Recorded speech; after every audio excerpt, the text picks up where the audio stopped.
Salut à tous. Alors aujourd'hui avec Nicolas Jenotte, mon confrère belge, on va vous parler donc d'un concept, d'une méthode qui vient d'être créée donc par les trois confrères que vous voyez là, qui s'appelle la méthode française. Alors on va vous laisser déjà vous présenter et puis Nicolas et moi on aura simultanément des questions à vous poser. Ouais. Papy. Je commence. Je suis honneur aux vieux. Donc, Papy Suze, Laurent Maréchal. Je suis propriétaire de la salle Old School Training qui se situe à Aix-les-Bains, en France. Donc, ça fait quelques années que je suis dans le sport. J'aime bien tout ce qui est technique dite alternative. J'aime bien ce terme.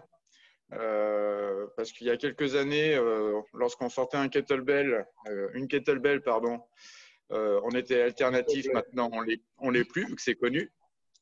J'aime beaucoup tout ce qui est travail sur le strongman. J'aime bien travailler avec des choses un petit peu différentes, le muscle bell, Indian club bell. J'aime bien m'entraîner aussi à poids de corps. J'aime bien tout tester en fait. Ce qui correspond un petit peu à mon caractère, c'est-à-dire j'aime bien toucher à tout. Généralement, on peut dire que je touche à tout. Je suis moyen de partout, mais je suis mauvais aussi de partout. Je n'ai pas un grand, comment dire, je suis pas une grande star physique, mais j'aime bien connaître, tester et ensuite et surtout partager ce que j'ai ressenti, que ce soit à mes clients ou à mes amis. Voilà. Je vais laisser suivre avec peut-être Seb, qui est un petit peu plus costaud que moi, vu qu'il est un ours. Bonjour à tous, je m'appelle Sébastien Hoffner, je viens d'avoir 40 ans il y a très peu de temps. Je suis sur Paris, donc à l'opposé de Laurent et d'Antoine. Moi, je suis plus orienté préparation physique depuis une dizaine d'années. J'ai touché quand même à pas mal de sports. Pareil, j'aime bien, enfin, c'est ce qui nous rassemble tous les trois de toute manière. J'aime bien tester. C'est sûr que il y a des choses que je préfère. Donc, moi, j'aime bien quand c'est lourd. Le strongman, je l'ai connu grâce à Papy il y a quelques années parce qu'on se connaît quand même depuis un bout de temps. On avait fait des stages ensemble. Ensuite, quoi dire, voilà, merci pour ce podcast déjà. Je tiens à le dire. Je vais laisser le dernier, le plus beau peut-être, Antoine Martinez. Donc moi je m'appelle Antoine Martinez, comme mes deux compères, ça fait un petit moment qu'on est dans le sport. Moi j'ai donc mon centre d'entraînement, l'Athletic Training and Lifestyle, situé à Pau, tout beau tout neuf, on vient juste de l'ouvrir. Moi je suis spécialisé dans les transformations physiques depuis quelques temps, avec tout ce qui va être accompagnement nutritionnel et bien sûr tout ce qui va avec, donc l'entraînement fonctionnel, vu que c'est aussi pour ça qu'on s'entend si bien tous les trois, c'est qu'on pratique vraiment l'entraînement fonctionnel. Rien de plus à dire. Bon, ça fait 15 ans que je suis dans le sport, donc j'ai fait vraiment que ça en fait dans ma vie. Et dernièrement, chose qu'ils ne vous ont pas dit, ce qui nous rassemble vraiment, c'est surtout l'art de vivre. Et ça, ils se sont bien gardés de le dire, ils me l'ont gardé pour moi, mais du coup, c'est surtout boire un petit coup ensemble, c'est ça qui nous a rassemblés en fait. C'est s'entraîner, oui, mais passer surtout de bons moments ensemble. Ok, super. Là, vous nous avez bouffé une question déjà, parce que je voulais vous demander comment la rencontre s'est j'allais faite. dire la même chose. Voilà. Mais c'est pas grave. Je vais laisser Nico poser une question à l'honneur à notre ami belge. En fait, d'abord, j'espère que ça va bien parce que j'entends Antoine qui dit qu'il vient d'ouvrir une salle tout beau tout neuf. Euh, bon, c'était peut-être pas le meilleur moment pour ouvrir une salle. Comment tu te sens un petit peu par rapport à la situation actuelle? Alors, moi, ça peut être étonnant en fait, mais je suis pas plus inquiet que ça. Je suis pas non plus dans le mal terrible. Moi, ce que je vois juste, encore une fois, comme le premier confinement, c'est pour nous une opportunité de sortir du lot, de se renouveler et de faire en sorte de donner le meilleur de nous-mêmes pour trouver justement des solutions plutôt que de passer son temps à se plaindre. Voilà. Mais c'est exactement, s'adapter, quoi. De toute façon, c'est la seule chose qu'il y a à faire. On passe nos journées à encourager nos élèves à faire en sorte de ne pas trouver d'excuses et de relever la tête et d'aller chercher plus loin, d'aller chercher des ressources au fond d'eux-mêmes. Bon, bah voilà, pour nous, c'est la même chose. C'est l'occasion de montrer On l'exemple on aussi. se tord les doigts et on se renouvelle, quoi. Ah, mais je Tout à pense fait. que je pense que c'est le discours à tenir. Et c'est ça, quoi. À partir du moment où tu es coach, si tu montres pas l'exemple, c'est difficile après aux gens de dire de faire telle ou telle chose. Et je pense que tu as passé un message assez important, là, notamment dans cette situation, qui fait que, bah, par patienter et réfléchir, peut-être faire des nouvelles choses qui sont peut-être pas fructueuses sur l'instant, mais qui vont fonctionner après. Je pense que c'est le moment justement d'innover et de créer de nouveaux trucs. C'est peut-être aussi pour ça qu'on s'est lancé aussi sur ces podcasts, c'est-à-dire que ça permet de découvrir également de nouvelles personnes. Et moi, ce qui m'intéresse dans les podcasts notamment, c'est l'humain. Bien entendu, le concept, tout ce qui véhicule autour, mais c'est l'humain, découvrir un petit peu les gens, ce qu'ils pensent, comment ils voient les choses. Et je pense que tu as passé t'as un excellent message là, en tout cas, Antoine. Alors, allons au fond de ce concept. Donc, c'est du functional training. Donc, déjà, ça nous plaît. On est d'accord, Nico? Pardon? Je dis c'est du functional training. Donc, déjà, ça nous plaît, ça, on est d'accord. Ouais, après, je sais qu'il y aura d'office des amis qui me suivent, des influenceurs, ceux qui veulent jouer un petit peu sur les termes, on va pas les remettre à leur place. Mais on sait que le muscle, quoi qu'il arrive, il possède une fonction. Donc, quand on parle d'entraînement fonctionnel, c'est simplement dire un entraînement qui n'est pas, je pense, traditionnel sur machine de musculation. Donc, ce qu'on a l'habitude parfois de voir en salle de fitness, au Basic Fit ou autre, mais découvrir au-delà de cet aspect des machines qu'il y a une multitude de possibilités avec l'emploi de travaux au poids de corps, clubbell, Indian bell, mass bell, etc., etc. Donc, ce qu'on appelle en fait l'entraînement fonctionnel que le CrossFit a en partie popularisé, quoi. D'ailleurs, je fais une petite aparté sur les Indian Club et tout ça. Ce que les gens ne savent pas, en fait, c'est qu'ils utilisent des outils qui, à la base, étaient utilisés par les Perses, par les Mongols, pour la guerre, pour l'entraînement aux armes lourdes. C'est-à-dire quand on voit en fait une Mills ou ce que vous appelez une Clubell, parce que c'est Scott Sonnen qui a repris ce nom Clubell, mais le vrai nom c'est soit Jory quand ça vient d'Inde, soit Mills quand ça vient d'Iran, parce qu'en fait on ne sait pas exactement de quel pays ça vient. L'un qui à l'autre, mais on n'est pas sûr de qui exactement.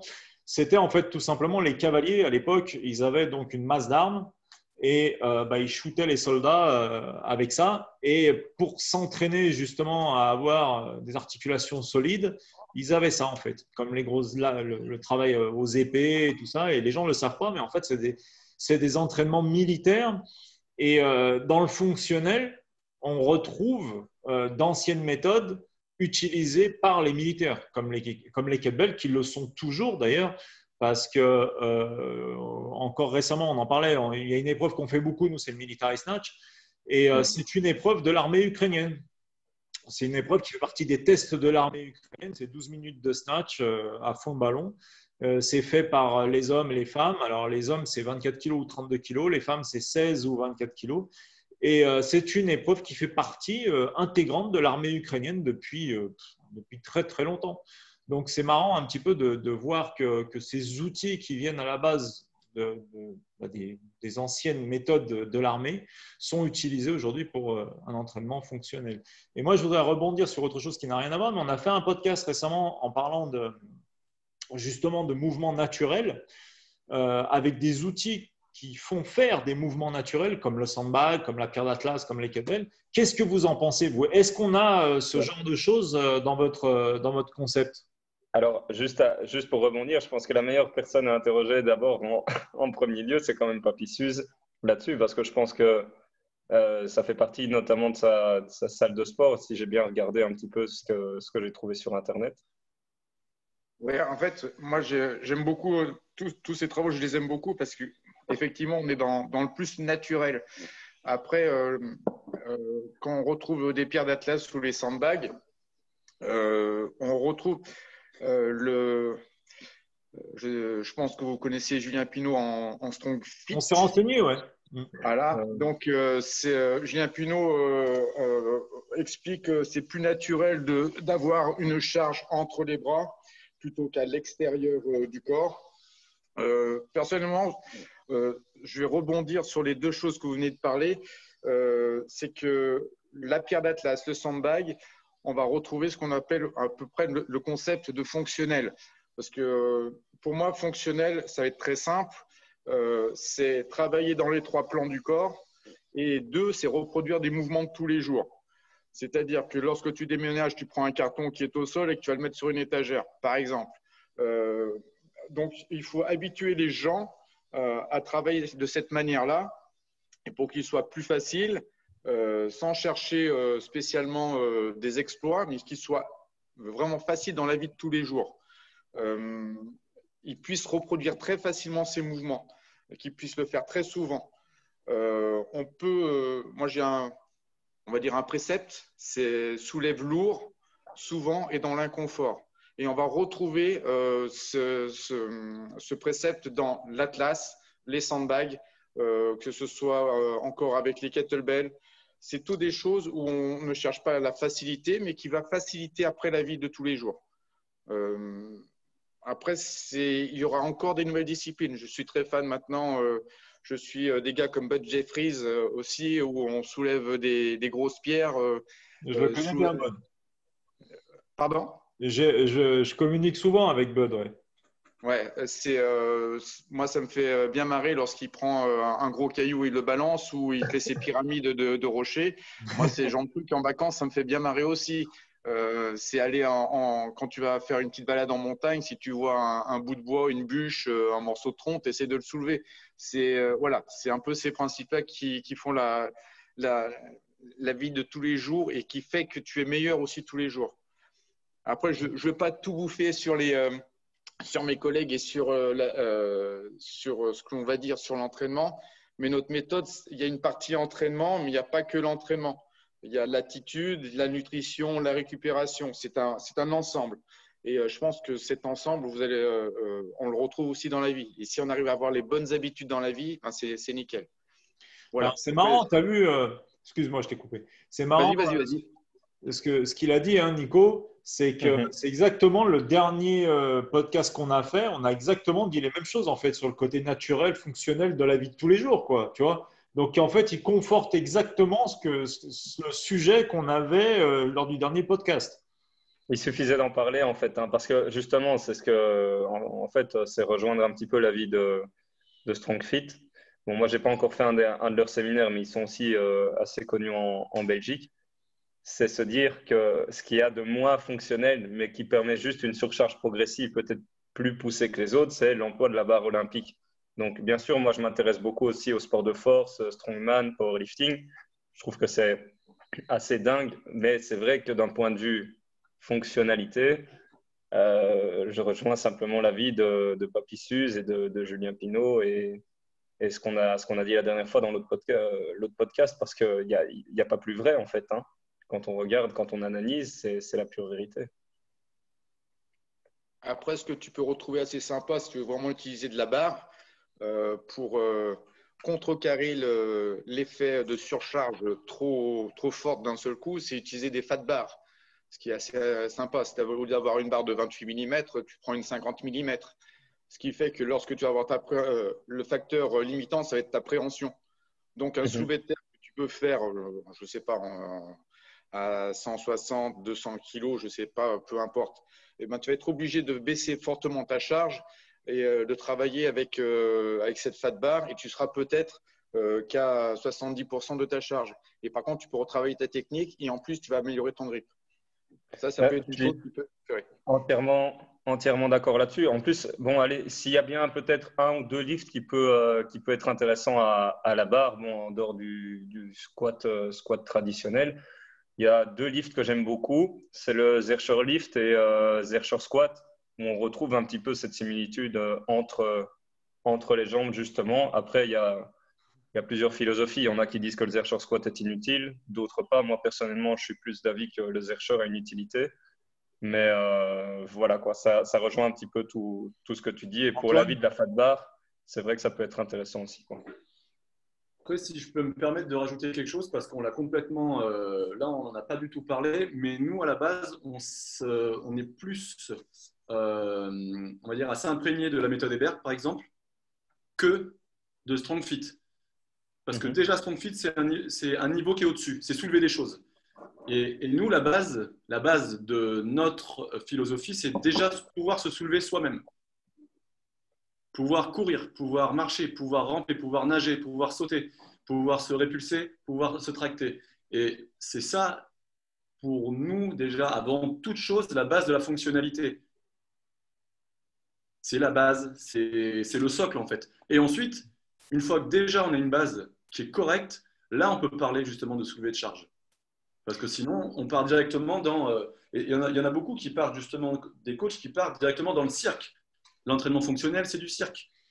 C'est vrai. Et nous, on ne veut pas faire du cirque. L'entraînement fonctionnel, c'est quoi? C'est ce que je viens de citer. C'est pouvoir courir, pouvoir nager, pouvoir sauter, pouvoir jouer avec ses enfants, c'est pouvoir se tracter. Voilà, c'est des choses qui sont basiques. Il faut revenir aux bases. Il n'y a pas que le fait qu'on s'entraîne sur des machines. Il y a le fait que ça, c'est la base. Donc déjà, reprenons vraiment le socle. Est-ce que la première question, c'est est-ce que ça, vous pouvez le faire? On va donner un exemple. Est-ce que quelqu'un sait faire des tractions strictes? Parce qu'on voit que dans une certaine discipline, on fait des tractions d'une certaine manière. Comme ça, je ne cite pas, tout se passe bien.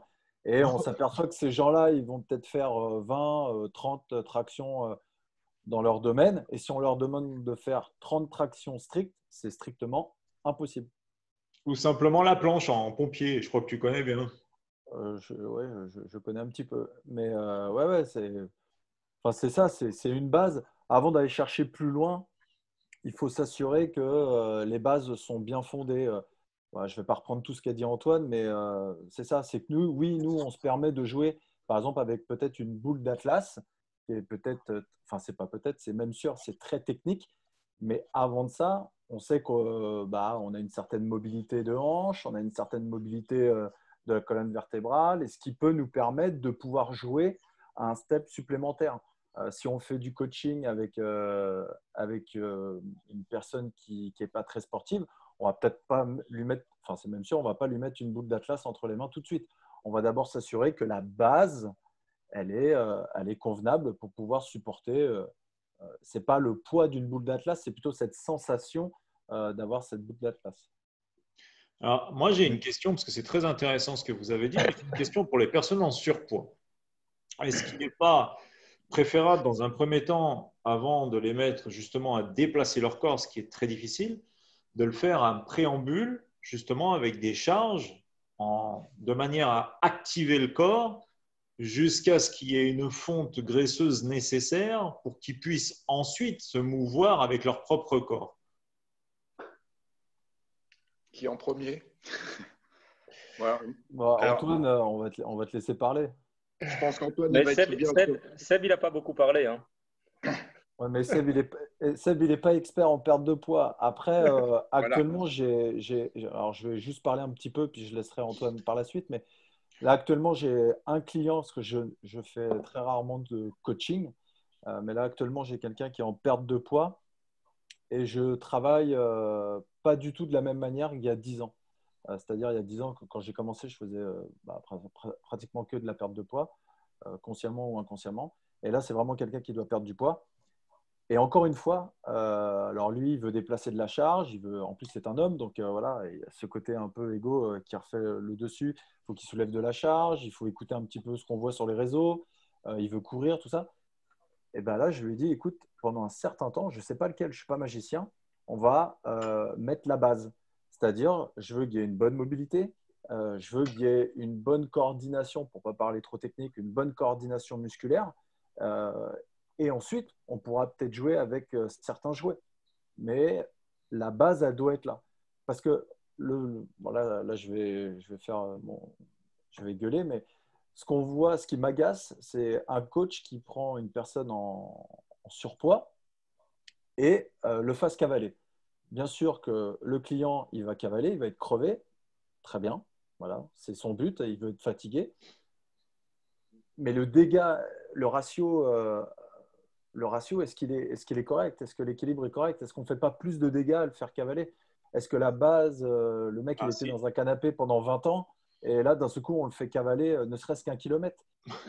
Alors, des fois, il y a Justement, des choses qui me…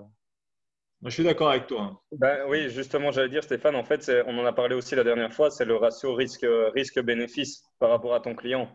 C'est Seb qui a très bien rebondi là-dessus. En fait, c'est ça être coach aussi, c'est trouver les méthodes qui seront adaptées, retirant le plus de risques possible, parce qu'il y a toujours un minimum de risques. Mais le rôle du coach, c'est quoi? C'est guider la personne, c'est savoir minimiser les risques pour apporter un maximum de bénéfices par rapport à la méthode utilisée. Alors, bon, moi, j'ai 5 ans, on va dire. Je suis dans ma 5e année d'expérience. Peut-être que Antoine, tu bénéficies aussi de pas mal d'expérience à ce niveau-là, parce que Seb voulait te laisser la parole tantôt. Bon. Tantôt, ça veut dire après. Je traduis.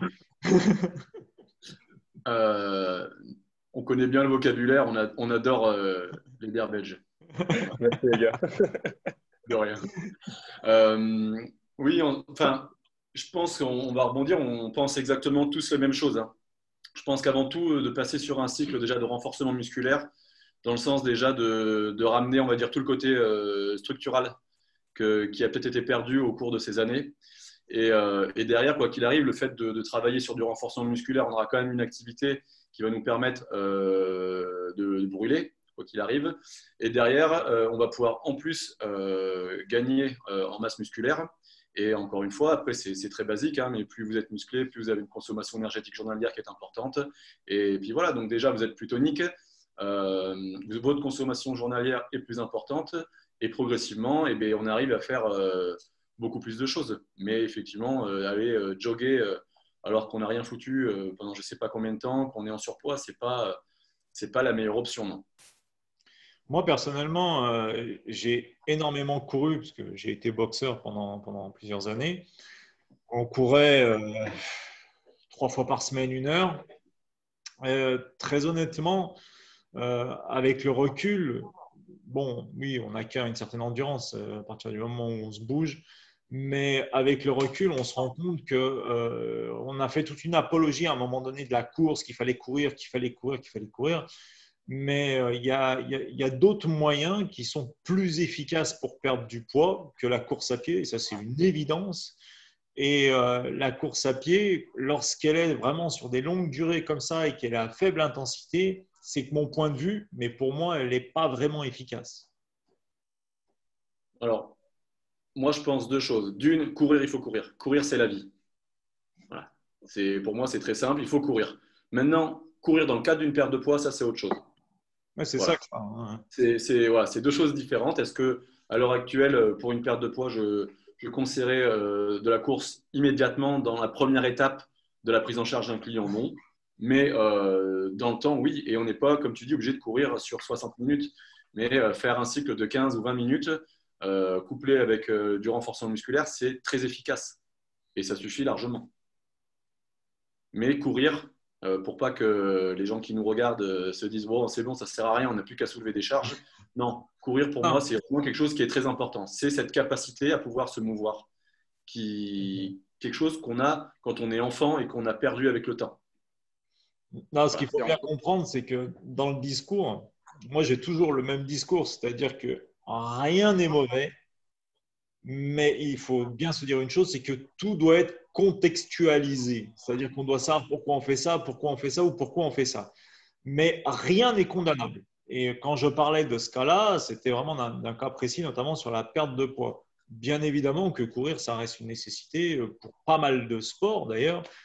Moi, personnellement, je ne peux plus courir à cause de mon problème de hanche, mais ça reste une nécessité pour pas mal de sports, pour pas mal de gens, etc. Mais encore une fois, celui qui va courir à 2 à l'heure pendant 60 minutes, autant qu'il reste chez lui et qu'il ne fasse rien. C'est pareil. C'est pareil. Ce qu'il faut, c'est qu'il y ait une certaine intensité. Alors, je vais reprendre sur ce que tu viens de dire. Je vais reprendre une citation de Papy Suze, ici présent. Il vaut mieux un peu que pas du tout. Oui, c'est vrai aussi. Donc, moi, les personnes qui décident de se reprendre en main et qui disent je vais marcher, je vais courir, bah, tant mieux, fais-le. Voilà. Voilà. Je vous l'accorde. Un peu vaut mieux que pas du tout. C'est vrai. Et vu l'âge de Papy, à mon avis, il a raison. On peut le croire. On peut le croire. Je crois que… Il a perdu tous ses cheveux en plus. Il est quand même né avant Denver. Hein. Je dis ça, je dirais. Et je suis né à l'âge de 10 ans, moi. Ça va vous calmer. Non, pour reprendre ça, c'est comme tu dis, Steph, c'est contextualiser, ce qui est important. Et après, c'est aussi savoir, enfin, l'hyperspécialisation, c'est toujours un petit peu chaud, surtout quand tu veux rattaquer un sport, etc. Donc, ce qui est bien, c'est d'avoir quelque chose où tu peux chercher plusieurs disciplines. Donc, tu peux aller trottiner, tu peux aller faire du rameur, tu peux aller nager, faire du vélo. Voilà, tu as ton travail cardio, tu peux faire un petit peu de renforcement musculaire. Effectivement, les personnes en surpoids, ce n'est pas ces personnes-là qui vont attaquer les tractions, mais maintenant, on arrive à avoir des systèmes de sangles à la maison qui sont efficaces pour faire quelques petits tirages classiques. Voilà, il faut pouvoir mélanger un petit peu toutes les activités et pouvoir toucher un petit peu à tout. Donc, on en avait parlé, Steph, lorsqu'on s'était vu dans le premier confinement.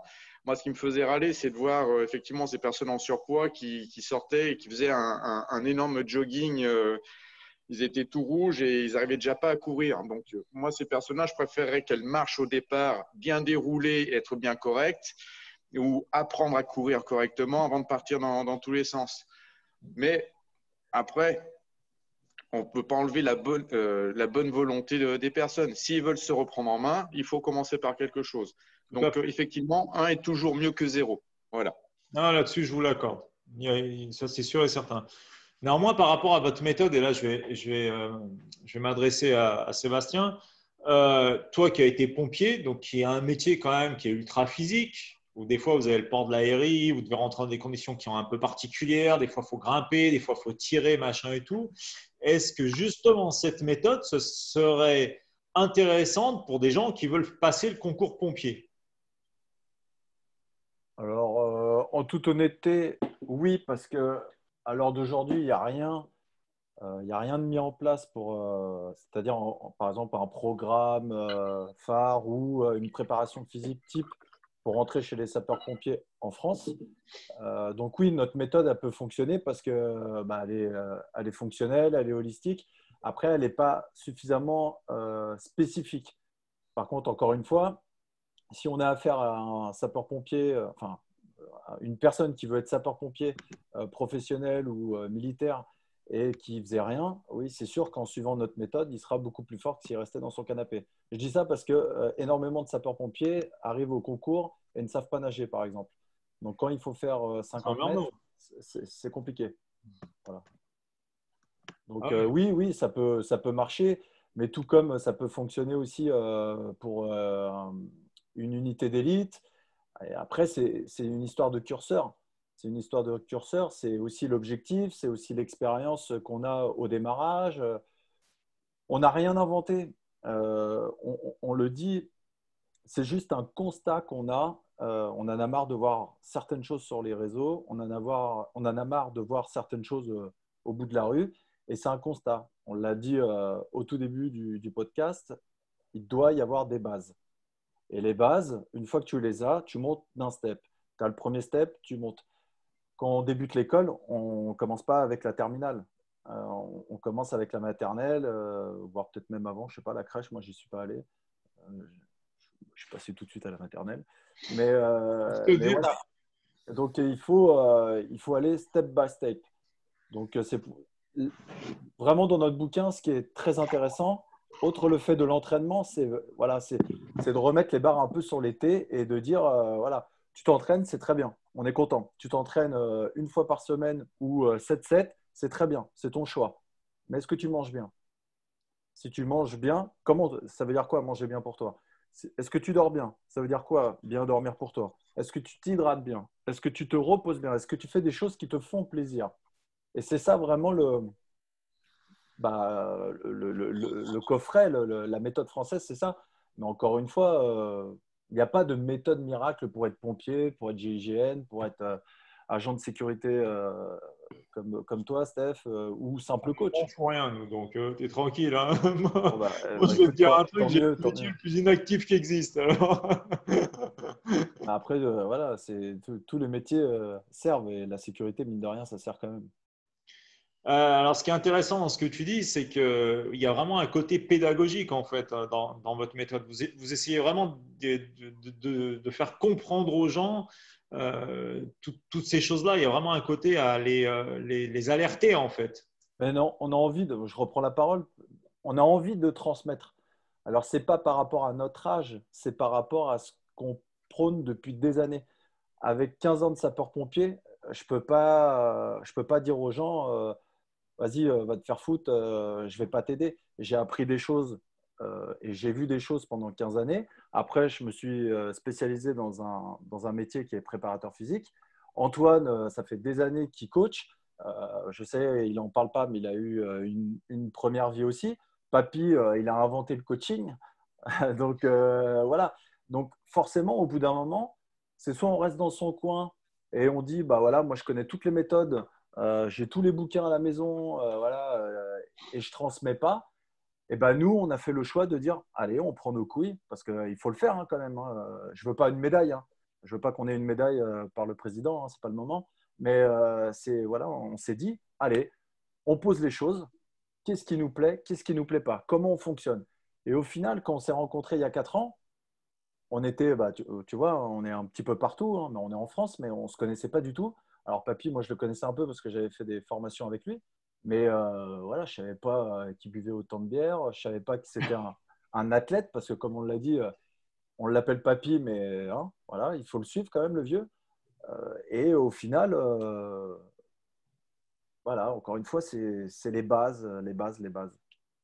Mais en fait, comment elle est survenue? Comment cette idée elle est venue à un moment de se réunir à trois et de se dire on va créer le livre? Il y a toujours une anecdote dans ces histoires. Donc, moi, Ouais, mais je j'attends de sais. voir. Alors, Antoine, tu peux la dire, l'anecdote ou pas? Il faut la vraie ou la La soft? normale? Non. Alors, est-ce que vous avez commencé avec à picoler puis vous vous dites tiens, on a une idée, ça, ça se lance ou... Parce que ça commence souvent comme ça. Hein. Bon, alors c'est pas qu'on a commencé parce que ça on l'a toujours fait, donc on peut pas dire que on a commencé un jour. Enfin les dates c'est vraiment très flou à ce sujet-là, mais voilà, on s'est rencontrés il y a 4 ans lors d'un mentorat. On a de suite accroché et on a fait beaucoup de camps du coup ensemble, des camps d'entraînement. On a fait beaucoup de formations ensemble du coup parce qu'on s'est dit pourquoi pas faire nos formations ensemble. Des petits séminaires, des stages, ce genre de choses. Et il s'avère qu'avec le temps, on est devenus plus que des amis. C'est la famille, hein, donc enfin, tous les jours, on est au téléphone ensemble, en visio, en SMS, en tout. Donc voilà, plus que mes parents. Donc par exemple, et ça fait maintenant quasiment 3 ans que c'est comme ça. Et on vient régulièrement les uns chez les autres pour justement soit se filer un coup de main. Seb, il vient souvent à Pau pour filer un coup de main. On va souvent aussi chez Papy pour boire des coups et manger.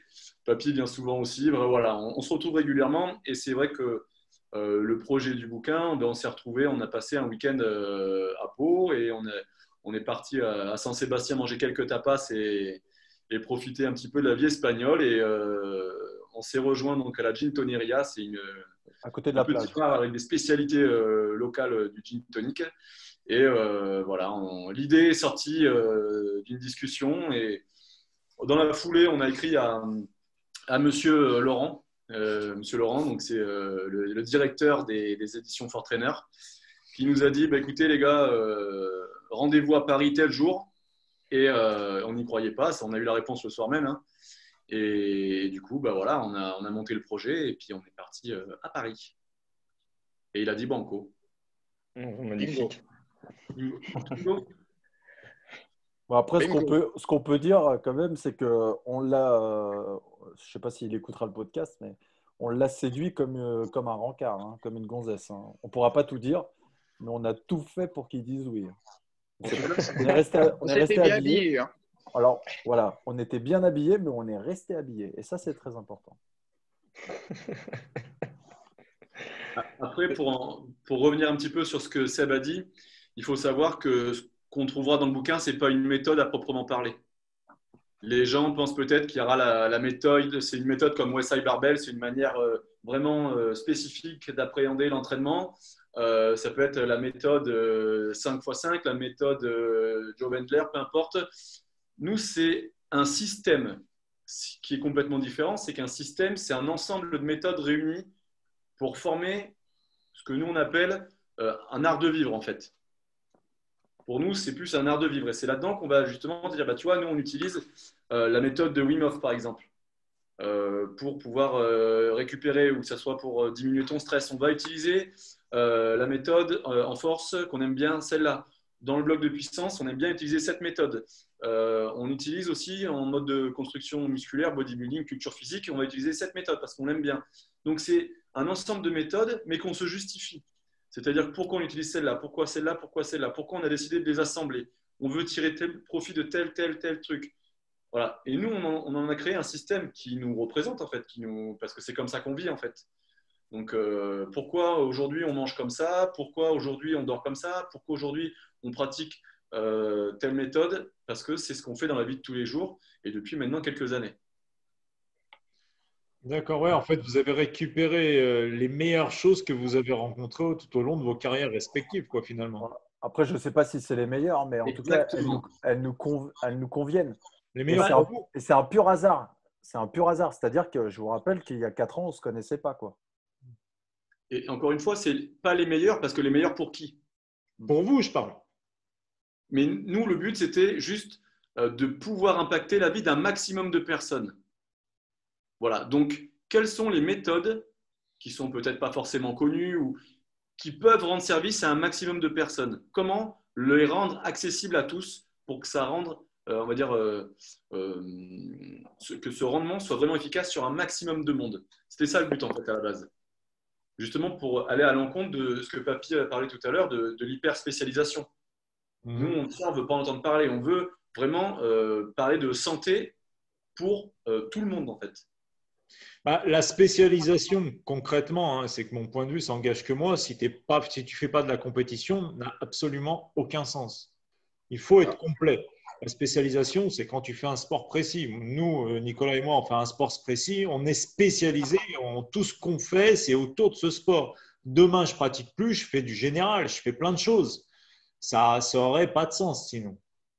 C'est vrai que c'est ce qu'on s'est toujours dit quelque part. C'est parce que, bon, moi, pour le moment, bah, je pense que toi, Stéphane aussi, hein, depuis plus de 10 ans maintenant, c'est 14. qu'on s'est spécialisé dans l'emploi de la kettlebell. Ouais, ben voilà. Allez, bim. L'emploi de la kettlebell. Maintenant, c'est vrai que moi, je tourne autour de cet aspect-là. Demain, je décide d'arrêter la kettle pour n'importe quelle raison. Je sais que je me tourne vers quelque chose de complètement différent. Ça, c'est sûr et certain. Parce que on ne doit pas rester dans un même cadre. Je pense que la majorité des coachs avec qui on a déjà discuté sont du même avis de toute façon. Ouais, mais c'est de la logique même. Tu vois, regarde là, actuellement, on en parlait encore tout à l'heure, Nico. On est dans une période de confinement. Toutes nos compétitions, elles sont arrêtées. Moi, je ne fais pas de compétition depuis février. Je suis comme ça. Il a fallu rebondir. Et ben, je suis rentré dans un tout nouveau cycle. J'ai divisé en deux mes programmations. Je fais plus 100% de spécifique. Je suis à 50%. Tout le reste, j'ai intégré des choses que je n'ai pas fait depuis très longtemps. J'ai repris des barres. Je suis rentré sur un cycle de force, etc., etc., etc. Ça me permet de bosser ma condition physique générale. Et en même temps, ce confinement me fait énormément de bien au corps. Je le sens. Je sens que finalement, j'en avais besoin, quoi. C'est ça aussi, on parle du livre, cette notion de plaisir. Comme tu viens de le dire, tu vois, tu n'es pas non plus un athlète de haut niveau. Quand je dis athlète de haut niveau, c'est voilà, les Jeux Olympiques, tout ça. Mais tu as des ambitions à ton niveau. Et du coup, là, ce confinement, tu viens de le dire, ouais, ça me fait du bien. Bah, parce que des fois, on essaye d'aller chercher beaucoup trop haut et on ne prend pas assez de temps pour soi. On n'arrive pas à trop régler, à gérer ses efforts, mais dans le sens personnel de la journée. Il n'y a que 24 heures. Donc, c'est soit on bosse 1 heure et puis après, on se relâche pendant 23. Mais là, je pense que la plupart des gens qui sont sur ce podcast-là, 24 heures, c'est trop court. Parce qu'on veut tellement bien faire, on veut tellement faire des choses, on veut s'entraîner, mais on veut être avec notre famille, mais il y a et puis les choses de la vie, tout ça, quoi. Et puis, quand tu es compétiteur, il y a une chose simple, c'est que tu n'as pas la possibilité de te dire je vais faire ça ou ça. Tu as telle date, une compétition, tu sais que 2 mois après, il y en a une autre. Donc, tu n'as pas le temps de sortir de ces chantiers battus, en fait. Tu es obligé de rester dans ton truc si tu veux suivre. Nous, par exemple, on a 3 compétitions majeures, les championnats de France, championnats d'Europe, championnats du monde. Derrière, il y a des petites compétitions qui se posent. On n'a pas le temps de sortir, de se dire, bon, bah tiens, là, je vais faire un truc totalement différent, je vais m'amuser un peu. Non, il faut que je reste dans mon cadre parce que j'ai ces échéances-là qui doivent tomber. Et moi, personnellement, ça fait plus de 10 ans maintenant que je suis en compétition internationale, ça fait 10 ans que je fais que ça. Et là, le confinement arrive, je me remets à lever des barres, j'ai même acheté des slam balls, je trouve ça génial d'ailleurs, j'en ai acheté un de 40 et un de 50, je m'amuse à faire ça. Mon corps, il me dit quoi? Il me dit franchement, merci le confinement, quoi. Je garde ma partie spécifique, mais je l'ai divisée par deux. Et c'est là où finalement, par rapport pour rebondir à ce que vous dites, moi, mon point de vue est que celui qui n'est pas dans un cadre compétition, peu importe le niveau de compétition, hein, que ce soit les Jeux Olympiques ou une compétition régionale, mais à partir du moment où on fait ça à 100%, il ne faut pas faire du spécifique, il faut faire du général. C'est mieux pour le corps et l'esprit. Ben, après, aussi pour rebondir là-dessus, en tant que compétiteur, bon, parce que ça a toujours des problématiques, on entend souvent des ouais, mais ce compétiteur-là, tu as vu, il est blessé, etc., etc. Mais ce qu'il y a, c'est que tu l'as très bien dit, c'est-à-dire qu'on a un calendrier, on a des compétitions majeures et on l'a vu, c'était quoi, juin de cette année, les rankings ont été modifiés, les charges sont montées à la hausse. Sauf que les dates de compétition ne changent pas. Donc, le corps a toujours besoin d'une adaptation. En termes de développement de force, il a besoin d'une adaptation. On ne passe pas d'une kettlebell de 24 à une 36 en l'espace de 4 semaines. On ne passe pas d'une charge de 100 kg sur un deadlift à 200 kg en 4 semaines. C'est aberrant. Et il y a des fois, le compétiteur est confronté à ce genre de situation où, OK, il y a une modification dans les charges de championnat. Les charges montent beaucoup plus. J'ai 6 semaines de préparation. Je devais m'attendre à telle charge. Là, ça monte de plus en plus. C'est là que survient souvent le risque de blessure. Quand on n'est pas compétiteur, certes, déjà, on est beaucoup plus varié Pas dans ses d'obligation. mouvements. Pardon? On n'a pas d'obligation quand on n'est pas compétiteur. Et voilà, c'est ça. Et surtout, le fait de ne pas avoir d'obligation, ben, ça permet, ben, tu ne te sens pas bien cette fois-ci, ben, tu ne forces pas sur la machine, tu ralentis tout simplement. Tu fais une petite récup active, tu vas courir si ça te fait du bien, il n'y a aucun problème. Quand tu es compétiteur, forcément, tu dois être à l'écoute de ton corps, mais des fois, malgré toi, pour atteindre ton objectif. Et c'est là que le problème survient, en fait, quelque part. Et c'est pour ça que bah, justement, votre méthode, mais tous ces systèmes fonctionnels, naturels, où les gens font ça pour un style de vie, de mon point de vue, et encore une fois, hein, ça c'est mes propos, ça engage que moi, je n'ai pas la science infuse sur rien, mais je pense que c'est beaucoup mieux pour l'équilibre du corps, l'équilibre psychologique des individus, parce qu'il ne faut pas oublier l'aspect motivation. Plus il y a une variation d'entraînement, plus il y a un facteur de motivation qui rentre en compte. Moi, des fois, j'ouvre la porte de la salle, je vois les kettlebells, j'ai envie de faire demi-tour. Et j'ai une compétition qui arrive et je dois m'auto-motiver. Et d'ailleurs, là-dessus, des fois, je me dis une phrase que j'ai entendue de Mike Horn, que j'apprécie énormément, c'est « fais de ton enfer un paradis ». Je me la répète tout le temps. Mais il faut se forcer psychologiquement à faire, et c'est ce qu'on disait d'ailleurs avec Nico, là, les compétitions sont en off, il y a des compétitions virtuelles, on n'aime pas ça, et ben, va falloir qu'on se bouge le cul et qu'on se force à le faire. Parce qu'à un moment donné, on va tomber dans un cercle où on va dévier de la trajectoire qu'on s'est fixée. Mais dans le cadre de quelqu'un qui n'est pas compétiteur, mais justement, qu'il fasse un coup du sandbag, un coup qu'il aille courir, un coup qu'il aille faire du vélo, du moment qu'il bouge, qu'il progresse, qu'il se sente bien, pour moi, c'est ça le sport santé en tout cas. Moi, je rejoins quelque part cet avis. D'ailleurs, il y a Christian Thibaudeau, c'est une personne qui avait été formée par Charles Poliquin, qui a sorti plusieurs livres que j'apprécie beaucoup, qui disait « Tu peux avoir le meilleur programme du monde conçu à la perfection, si le facteur motivationnel est nul, tu n'iras nulle part. » C'est clair, c'est clair. Et l'entraînement, comme vous le proposez, pour moi, est beaucoup plus ludique, beaucoup plus fonctionnel, beaucoup plus motivant pour des personnes lambda. Et le sport, sorti de la compétition, pour moi, doit être fait pour la santé du corps. Et c'est dans ce cadre-là, à mon avis, que les gens doivent s'orienter. C'est que mon point de vue, hein, mais je pense que c'est mieux. Pissus veut dire quelque chose. En fait, le principe, c'est que la méthode, en fait, elle ne s'applique pas que sur l'entraînement.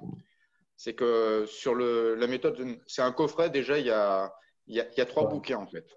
Il y a un bouquin, c'est cuisiner, histoire de bien bouffer, histoire de savoir ce que l'on bouffe, comment on bouffe, choisir ses aliments correctement et pourquoi.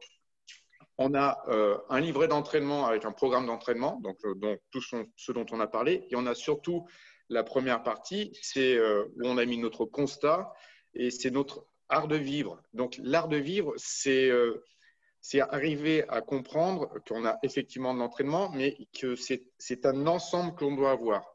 Donc, vous parliez de motivation, moi je vais parler aussi de discipline. Parce que la motivation, c'est la chose qui s'éteint. C'est un peu comme l'essence dans la bagnole, c'est qu'on en a plein et puis au bout d'un moment, on n'en a plus. La discipline, c'est ce qui reste tout le temps. La discipline, c'est faire ce que l'on doit faire quand on n'a pas envie de le faire. Donc ça, on explique aussi, c'est les principes motivationnels. Pourquoi on se lève tôt? Nous, on se lève tôt, tous autant que l'on est. On se lève très tôt. Pourquoi? Pour avoir du moment pour soi, pour se réveiller musculairement, mentalement, pour lire. On explique plein de choses pour recréer une façon de vivre et peut-être d'arrêter d'être connecté à la télé, à l'ordinateur, au portable, aux réseaux sociaux.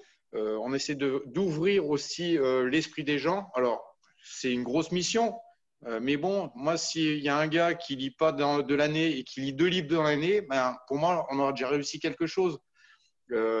Qui lisent une BD ou qui lisent La méthode française. un Laurent Gounel, un livre de philosophie, voilà, enfin peu importe, on aura déjà réussi quelque chose. C'est ouvrir un petit peu les esprits. Et c'est pas que de l'entraînement. L'entraînement, c'est comme ça qu'on s'est effectivement rencontrés. C'est pour ça que le terme holistique commence à être à la mode, donc du coup un peu galvaudé. Mais holistique, c'est un ensemble. Et on va parler, je reprends, de la respiration, du sommeil, de la récup, de la nutrition, de l'entraînement, savoir profiter de ses collègues, de sa famille, c'est savoir manger et savoir aussi de faire des écarts de temps en temps, parce qu'on n'est pas des prêtres non plus. On aime bien boire un coup, on aime bien manger. Voilà, c'est vraiment tout un ensemble. Et surtout, accepter le fait de pouvoir faire un écart. C'est pas parce qu'on boit un gin tonic, un verre rouge ou une bière qu'on va tout détruire. Il faut arrêter aussi ce côté machiavélique sur les choses et on enlève tout le côté social que l'on peut avoir. Et c'est aussi grâce à ça qu'on s'est rencontrés parce qu'on est pareil là-dessus, que ce soit Antoine ou Seb. Antoine? Et je vais même rajouter que concrètement, c'est ce qu'il y a de plus important à retenir en fait de ce coffret. D'accord, très bien. C'est on arrive à la fin. Un petit dernier mot parce que là, ça risque de couper sinon. Bah, merci. Merci. Achetez le coffret. Si vous ne l'avez pas, achetez le coffret. Ouais, il faudra le mettre en lien. Il faudra le mettre en lien dans la description. Voilà. Je vais mettre le lien sous la vidéo, vous inquiétez pas, je mets le lien sous la vidéo, je balance tout ça sur YouTube et d'ici ce soir, si mon ordinateur n'est pas trop lent, la vidéo sera balancée. En tout cas, je vous remercie tous les trois pour votre sympathie. Merci Nico. Bon, c'est bon. Merci. Allez-y. Non, j'ai fait le pari qu'on allait battre les ventes par rapport à Marc Lévy. Donc, si je pouvais éviter de mentir, ça me ferait plaisir. S'il vous plaît, dépêchez-vous. Non, merci en tout cas. Merci la Belgique, merci la France. Merci. Merci à tous. Allez, bonne journée à tous, bon confinement, à plus et bon training et bonne vie. Ciao. Salut les équipes. Ciao.